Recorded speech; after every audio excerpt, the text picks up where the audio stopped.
있었을까요? 저희는 언성을 높여가면서 거의 몇 시간을 그렇게 싸웠던 것 같습니다. 결국 아내의 입에서 불법으로 운영하는 곳이라는 말이 나왔습니다. 합법적으로 시도하려고 했지만 찾지 못했다는 말과 함께요. 제가 알고 있는 것도 그랬습니다. 우리나라 대부분의 정자은행은 보관용으로 쓰일 뿐이지 기증에 있어서는 자유롭지 않다고 알고 있었거든요. 때문에 저는 또 꾹꾹 눌러 담고 그 불법 운영소라도 이야기해달라고 했습니다. 그랬더니 싫다고 울고 소리를 지르고 난리가 났죠. 당신 거짓말이지? 불법 그런 것도 없는 거지? 아는 사람한테 부탁했어. 바람을 피웠다는 말이네? 아니야. 정말 그런 이유가 아니라 진짜 아이를 가지고 싶어서 그랬고 나는. 팔싹둥이 아닌 거지? 말해. 출산 예정일 애초에 달랐던 거지? 가슴은 새카맣게 타들어가는 느낌이 들었지만 반대로 머리는 차가워지더군요. 이제까지 아내의 이상한 행동들을 모두 대입하면 결과는 너무 잘 맞아떨어졌습니다. 마치 떨어져 있던 퍼즐의 조각처럼 맞춰보기 전까지는 몰랐다가 너무나 자연스럽게 딱 떨어지는 느낌이었죠. 병원에는 꼭 아이와만 동행했고 출산하기 몇 달 전부터 출장을 잡지 않았던 저의 등을 떠밀던 것도 그랬고 아이에 별 흥미가 없던 아내가 갑자기 아이를 원한다고 검사까지 받게 한 모든 상황이 그랬습니다. 즉, 다른 남자와 바람을 피다가 아이를 가지게 됐고 저의 아이라고 우기려고 했지만 막상 불임이라는 검사 결과 때문에 그러지 못했던 거였어요. 그래서 결국 떠올린 게 저를 피해서 아이를 낳고 병원에 가는 거였던 겁니다. 그래서 어쩔 거야? 앞으로 어쩔 건데? 지금 당신 그걸 말이라고 해? 왜 그렇게 당당해? 왜 당당하냐고? 그럼 울어? 제발 이혼만은 하지 말자고 해야 해? 내가 왜? 뭐가 아쉬워서? 우리 함께 산 세월이 있으니 재산 분할도 될 거고 난 솔직히 그렇게 걱정되진 않아. 미안하다고 빌어야지. 너 원래 이런 사람이었어? 어차피 빌어도 울어도 친자 검사까지 한 인간이랑 어떻게 살아? 넌 마치 내가 배신자인 것처럼 구네? 정말 못됐다. 그럼 이혼해. 재산 분할도 준비하고. 됐지? 아이는 어쩔 거야? 우리 딸이 물건이야? 재산이야? 대체 왜 그래? 우리 딸 아니고 이제 내 딸이지. 심지어 당신은 이제 정이 떨어졌으니까 일단 내가 데려가는 걸로 할게. 일단 넌 모성애라는 게 없니? 그래도 그 남자랑 같이 만든 아이고 생명인데. 끝나는 마당에 잔소리까지 들어야 해? 적당히 해. 나도 충분히 알아. 그 사람이랑 헤어지지 않았다면 아마도 조금은 좋아했겠지. 아내는 정말로 마지막이라고 생각하고 있는지 해야 할 말 하지 말아야 할 말 가리지 않고 말하더군요. 심지어 제가 산후 우울증으로 알고 있던 그 기간에 남자와 헤어졌다는 사실까지 말입니다. 최악이었죠. 저는 그 사람을 누구보다 잘 안다고 생각했는데 그때 아내의 표정과 말투는 모두 낯설게 느껴졌습니다. 이제까지 제가 알았던 아내는 제 아내가 아니었던 것 같았어요. 야근을 한다고 회식을 한다고 그냥 넘어갔던 예전의 나와 우울증 때문에 힘들다고 밖으로 나돌던 아내를 잡지 못한 후회와 환멸감이 한꺼번에 몰려들었습니다. 아내는 저의 그런 믿음과 헌신을 배신과 경멸로 돌려줬죠. 미안한 기색 하나 없이 동네 어귀에서 슬리퍼를 질질 끌고 만난 친구를 만난 것처럼 남편인 제 앞에서 내연남에 관한 이야기를 했습니다. 당신은 유책 배우자야. 이혼 신청은 내가 해. 뭐 난 아쉬울 거 없어. 이대로 같이 있어도 되고 없어도 되고 상관없단 말이지. 당신이랑 여자랑은 더는 못 살아. 그래? 그럼 뭐 소송하든가 해서 뭐든 해봐. 협의로 하자. 재산 분할도 해줄게. 위자료도 안 받아. 대신 딸 양육권은 내가 가져. 당신 진심이야? 그래. 뭐 솔직히 나도 딱히 애정이 넘치는 건 아니라 오케이. 아내의 그 반응에 속이 부글부글 끓으면서 딸이 너무나 가엾게 느껴졌습니다. 매일 엄마 대신 아빠를 찾던 아이의 어린 시절을 떠올리며 저 사람이 딸과 단둘이 있었을 때 어떻게 대했을지 상상하면 끔찍했죠. 솔직히 아내가 이러는 게 그 순간에는 뭔가 과장된 연기처럼 보일 정도였습니다. 뉴스나 신문에서나 보던 무정한 친부모에 관한 것들은 영영 모를 남의 이야기인 줄 알았으니까요. 한참을 그러다가 어느 순간 몰래카메라라고 할 것처럼 현실성이 떨어지는 느낌이 들었죠. 하지만 그것은 실제 상황이었고 연기가 아니었습니다. 그저 제가 아내를 너무 모르고 있었다는 게 진짜였죠. 이 사실을 전해들은 친구들은 난리였습니다. 야, 소송 제대로 걸어서 한 푼도 못 가져가게 해. 아무리 10년이 넘었다고 해도 절반? 야, 그걸 네가 왜 줘? 말이 되는 소리를 해야지. 그래, 야, 위자료도 잔뜩 뜯어내고 탈탈 털어서 쫓아내야지. 야, 딸은 충격 안 받아? 엄마가 바람 피웠다고 말은 할 수 있나? 잘 모르겠어. 이해를 해줄까 싶기도 하고. 나도 답답해. 여튼 야, 변호사 써서 제대로 나눠. 알았어? 야, 유책 배우자는 그쪽이야. 너가 애도 키운다며. 이제까지 계속 키운 건 난데 뭐 어렵지도 않아. 그니까 공동재산의 기여도가 현저히 떨어지는데 지금 네 아내가... 됐다. 딸만 곁에 있으면 돼. 괜히 싸우기도 싫고. 친구들에게는 딸이 제 친자가 아니라는 것은 말하지 않았어요.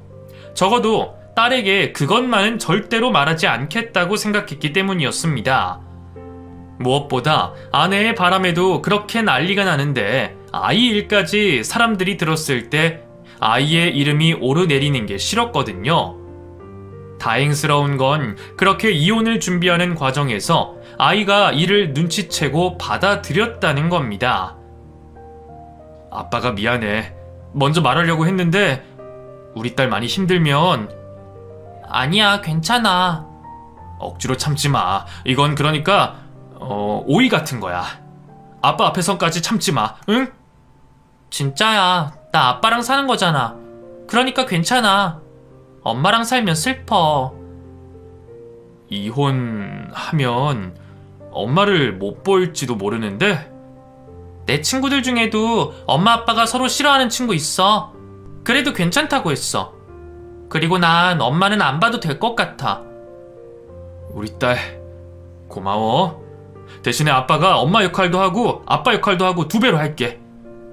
아니야, 나 괜찮아. 아빠 미안해. 네가 왜 미안해? 넌 아무 잘못 없어. 알았지? 다른 남자의 딸, 심지어 아내가 바람 피워 낳은 딸이라는 걸 알면서도 제 마음은 이전과 다르지 않았습니다. 머리로는 내 딸이 아니라고 생각했지만 마음은 그렇지 못했죠. 나중이 되니까 아무래도 상관없었고 그저 이 상황이 얼른 정리돼 딸과 함께 행복하게 살 생각만 나더군요. 그런데 아내가 갑자기 태도를 돌변했습니다. 딸은 내가 데려갈 거야. 뭐? 이제 와서? 미쳤어? 지금 뭐 하려는 거야? 그냥 생각이 바뀌었어. 당신 설마 재산 더 달라고 하려는 거야? 그런 거냐고? 눈에 넣어도 아프지 않은 딸인데 재산? 그건 아니지. 아빠라는 사람 맞아? 이래서 피가 안 섞인 남자한테 딸을 맡길 수가 없지. 내가 애초에 잘못 생각했어. 시끄러워. 원하면 가져가. 아파트 줄게. 그러니까 딸은 내버려둬. 혹하긴 하는데 상황이 좀 바뀌어서 그래. 그러니까 그건 안 될 것 같네. 그럼 나는 가만히 있을 것 같아? 증거 싹싹 모아서 나 소송 제대로 걸 거야. 재산 한 푼도 못 가져가게 할 거고 이혼? 애초에 이혼도 해줄 생각 없어. 평생 유부녀 딱지 달고 그렇게 살아. 애 놓고 갈 거 아니면 절대로 아무것도 못 줘. 야! 왜? 미쳤구나. 친모를 이길 수 있을 것 같아? 당신이? 따지고 보면 당신은 애랑 남이야. 그냥 아저씨라고. 그런데 어린아이를 데리고 무슨 짓을 할 줄 알고? 저는 아내의 뺨을 때렸습니다. 아내도 놀랐는지 눈물을 흘리며 제게 소리만 지르더군요. 당신 같은 여자랑 산 세월이 아깝다. 내 딸 절대로 못 줘. 내 딸이야! 당신 딸 아니고 내 딸이라고! 좋아, 두고 봐. 아내의 눈은 도끼가 가득 차 있었습니다. 그리고 그 일은 결국 아이에게까지 피해를 주고 말았죠. 아내는 결국 제 딸에게 제가 친부가 아니라는 사실을 이야기하는 모양이더군요. 딸은 이에 큰 충격을 받았는지 저와 함께 살지 않겠다는 말을 했고 말입니다. 그럼에도 저는 포기하지 않았고 이혼을 아예 해주지 않을 참이었어요. 어떻게든 아내가 포기하길 바랬죠. 그런데 아내는 재산 모두를 포기하고 딸만 데려가겠다고 하더군요. 얘 친아빠랑 살 거야. 당신은 딸 노래 부르면서 애 행복한 길 맞겠다는 거야? 친아빠? 그 인간이랑 헤어졌다며? 딸이 있는데 왜?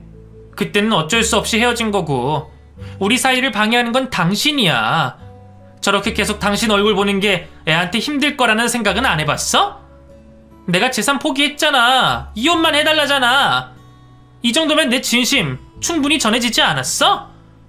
아니 아무리 그래도 내가 아니라 애를 위해서야. 이대로 살면 애가 정상으로 크겠어? 친아빠가 따로 있는 걸 아는데 피는 물보다 진해. 끌리게 되어 있다고. 결국 저는 포기하고 말았습니다. 핑계는 아니었어요. 딸 역시도 그걸 바란다고 이야기했죠. 텅 빈 집에서 저는 홀로 술만 들이켰습니다. 딸이 있을 때는 괜찮다 이해한다는 수준이었는데 막상 딸이 눈앞에 없자 죽을 것 같더군요. 심장을 도려낸 것 같은 기분이었습니다. 그렇게 하루하루를 연장하는 기분으로 살아가는 그때 아내에게서 연락이 왔죠. 헤어진 지 반년 만이었습니다. 딸이 저를 보고 싶다고 울고 있다는 연락이었고요. 그렇게 아이를 다시 봤을 때 저는 계속 눈물만 흘렸습니다. 피 한 방울 섞이지 않은 딸이지만 내 가슴으로 낳은 나의 딸이었죠. 그런데 그렇게 우는 제 손을 꼭 잡고는 어디론가 한참을 내달렸어요. 한 10분 정도를 갔을까? 저는 헉헉거리면서 딸아이를 세웠는데 딸도 눈물을 흘리고 있었습니다. 저는 그런 아이를 안고 엉엉 울었죠. 그런데 딸이 아저씨 하고 누군가를 부르는 겁니다. 눈물 콧물 범벅이 된 상태로 올려다보니 낯선 남자가 어색하게 서 있었어요. 아빠, 나는 저기서 놀고 있을게. 아저씨랑 이야기해. 고마워, 내 부탁 들어줘서. 저는 순간 그 사람이 딸의 친부라는 걸 알았습니다. 그리고 언젠가 아내의 회사 근처에서 봤던 직원이라는 것도 떠올랐죠. 기억 속에 존재하는 줄 몰랐지만 어느 날에 날 놀란 눈으로 보던 남자 직원의 얼굴과 일치했습니다. 맨 처음 그 사람은 제게 고개를 푹 숙이고는 죄송하다는 말을 하더군요. 정말로 처음에는 저의 아내가 유부녀인 걸 몰랐다고 말입니다. 실제로 회사에서는 아무도 몰랐고 그래서 만났고 진지한 만남 끝에 결혼까지 약속했다고 해요. 그러다가 회사를 찾아온 저를 보면서 의심이 시작됐고 추궁을 하고 싸우고 휴대폰을 몰래 받고 확신을 했는데 그 뒤에는 아내의 태도가 바뀌었다고 합니다. 협박을 당했습니다. 유부녀인 걸 알면서 만났다고 남편한테 말해서 위자료 소송도 할 거고 회사도 다닐 수 없게 하겠다고 말이죠. 그래서 어쩔 수 없이 만났다 지금 그 말 하는 겁니까? 솔직히 무서웠어요. 물론 그쪽에게는 아니 그 남편분에게 저는 죄인이고 죽을 죄라는 거 압니다. 핑계 같을 겁니다. 그런데 저희 부모님, 제 친구들, 동료들 떠올리면 정말 그것만은 막아야 된다고 생각했어요. 너무 자극하지 말자고 생각해서 설득을 이어갔습니다. 알게 된 이후에는 데이트로 만난 게 아니라 거의 설득만 했어요. 그런데 오히려 이혼하고 정말 저와 결혼이라도 하려고 하더군요. 그래서 저는 결정을 해야 했고 조금은 늦었지만 헤어지자고 했고 실제로 저 사람이 회사에 소문내서 저는 그만둬야 했죠. 정말 그런 소문이라면 아내도 같이 다쳤을 텐데요. 입버릇처럼 그만두고 싶다던 회사였다고 했어요. 딱히 신경 쓰진 않은 것 같더군요. 아, 아내가 아이를 가지고 회사를 그만두겠다고 할 그 무렵이겠네요. 잘 모르지만 그랬을 겁니다. 겨우 피했다고 그렇게 생각했는데 이번에는 아이라니. 제게 결혼을 요구하더군요. 저희 본가까지 쳐들어갔고 이젠 부모님도 알게 됐어요. 부모님도 그냥 결혼하라고 하시더군요. 일단 아이를 책임지는 게 맞다고 생각하시거든요. 그래서 뭐 그 여자 데려가라고 부탁이라도 하려고요? 아니요. 사실 무시하면 그뿐이었어요. 저 그렇게 착한 아들도 아니고 좋은 사람도 아닙니다. 양육비 정도로 끝내려고 한 것도 사실이었죠. 근데 저 아이랑 같이 있으니까 당신을 만나고 싶었습니다. 참 사랑받고 자랐구나 하는 마음이 들었고요. 무엇보다 저 아이를 구하고 싶어졌어요. 네? 처음 아이와 저 여자를 제 집에 들인 건 아이의 상태가 너무 좋지 않았기 때문이었어요. 열이 많이 났고 옷에서는 냄새가 났죠. 반면에 그 여자는 화장하고 옷도 차려입은 상태였고요. 아이가 아니었다면 애초에 저희 집에 들이지도 않았을 거란 말입니다. 진짜 끝까지. 저는 그 남자의 이야기에 이를 부득 갈았죠. 더구나 여기 와서 학교도 제대로 보내지 않고 아이를 돌보지 않는 저 여자를 보면서 이대로 그냥 돌려보낼 수 없어서 잡고 있었던 겁니다. 저 여자와 결혼? 미련? 이런 거 아니고 오로지 이 아이를 위해서요. 친부 행세를 하겠다는 게 아닙니다.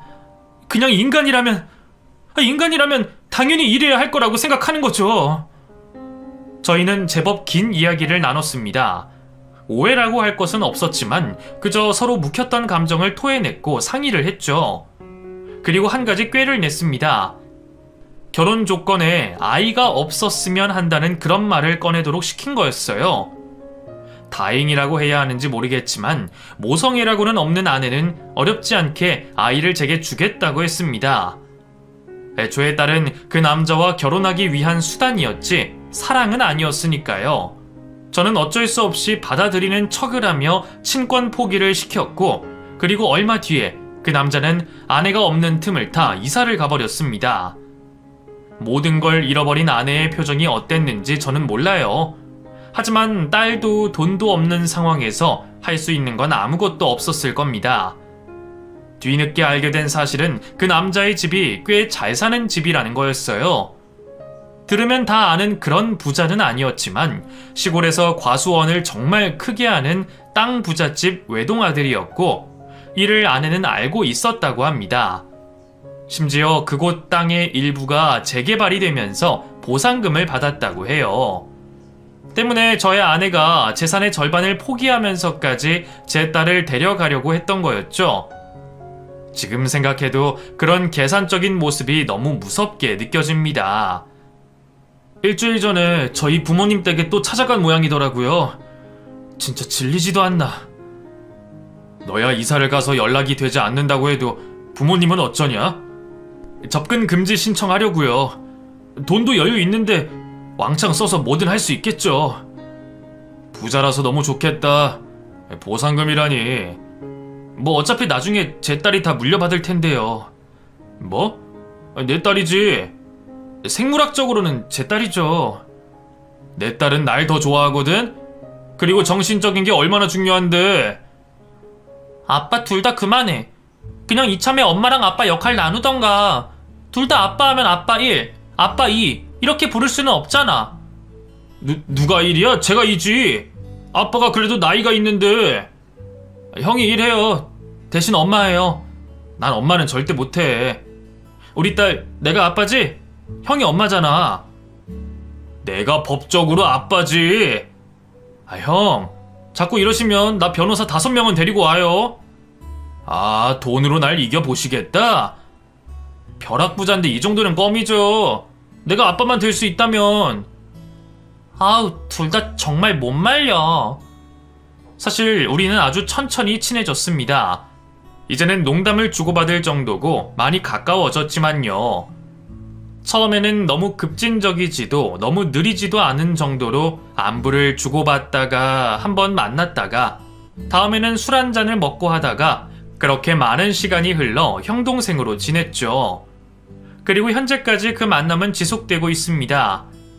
웃고 떠들고 장난치고 딸아이를 가지고 서로 다투기도 하지만 우리는 한 가지 이야기에는 꼭 동의를 해요.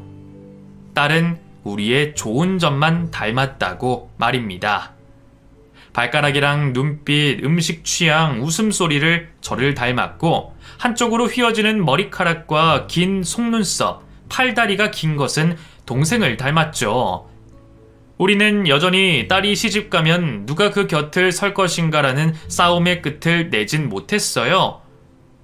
딸은 싸움 끝에 결국은 양쪽에 서겠다는 저희 둘에게 결혼식이 아니라 경찰에 끌려가는 것처럼 보이겠다고 한 소리 하곤 하죠. 그럼에도 저는 이런 시간들이 이전보다 훨씬 좋습니다. 어쩌면 평생에 접점이 없을 남이자 딸의 친부이자 아내의 내연남이지만 집에 찾아오는 게 좋고 맹목적으로 딸을 사랑하는 부분도 서로 이상하다고 생각하지만 좋아요. 그리고 그 동생의 부모님도 아주 가끔 함께 보는데 저희 딸의 할머니 할아버지가 되어주셔서 좋습니다. 저희 부모님은 일찍 돌아가셔서 그런 부분을 채워주는 것만 같았죠. 분명 가장 중심이 되어야 할 아내가 빠진 자리지만 어쩌면 더 완벽하게 느껴지는 것은 기분 탓만은 아닐 겁니다. 무엇보다 동생의 연애와 제 결혼은 한 여자로 인해 실패했다고 할 수 있었지만 저희 둘 다 그 사람을 미워하지 않기로 했어요. 아무리 미워도 이 아이를 낳아준 것은 사실이니 그것은 감사하자 그렇게 생각하기로 했습니다. 앞으로 딸에게 좋은 가족이 되어주고 친구가 되어주고 선생님이 되어주며 그렇게 살고 싶어요.